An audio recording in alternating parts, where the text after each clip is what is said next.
The Chuck Shute Podcast.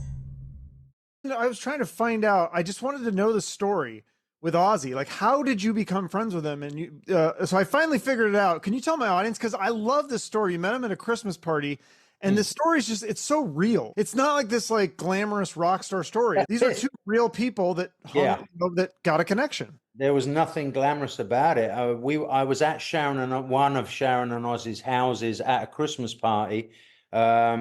Which, you know, Sharon throws amazing parties. So we're talking 500 people, none of which I knew. I was invited by a mutual friend of Jack's. And I find myself in the Osbournes' kitchen with all these big shots and record company people and rock stars and actors. And I am so overwhelmed with social anxiety because I don't do well in rooms like that I opened this side door. It's on the Osbournes. The room is on that TV show, The Osbournes. It's a door off the kitchen of that old house.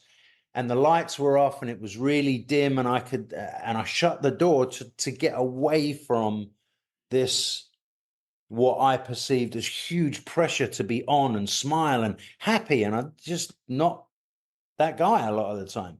And Ozzy was in there doing exactly the same thing in his own house, hiding from the party, socially anxious. And he said, "Hello, I'm Ozzy." And that was it. We sat down, you know, we were in there a couple of hours talking about Cadbury's chocolate from England. The old country and the Sex Pistols and anything else that Monty Python. I remember we spoke about Monty Python. We just bonded because we're both English, you know? Yeah, that makes sense. I mean, it's just a coincidence that you happened to open the door and he happened to be in there by himself. Like you'd think. Well, knowing him now, that's not a coincidence. Now I know him very well. He's going to be the one hiding somewhere in a party. He's not particularly into the big schmooze thing either. So is it Sharon that wants to have the big parties then, or? I mean, I don't think it's a case of wanting to have big parties.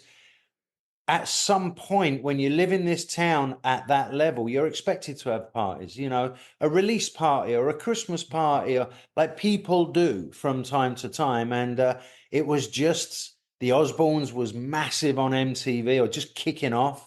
And, you know, they were faces about town. And the expectation was Sharon Osbourne throws a great Christmas party, which, by the way, she does. There were real reindeer wandering around Beverly Hills and real snow in 80-degree heat. So, you know, she does throw a good party, does Sharon. Wow. And it sounds like there was a lot of famous people there. Do you get starstruck still when you see all these celebrities? Depends who it is. I don't think there's a music person I would be starstruck with. No. I've met and worked with most, and the ones that I haven't met or worked with, I would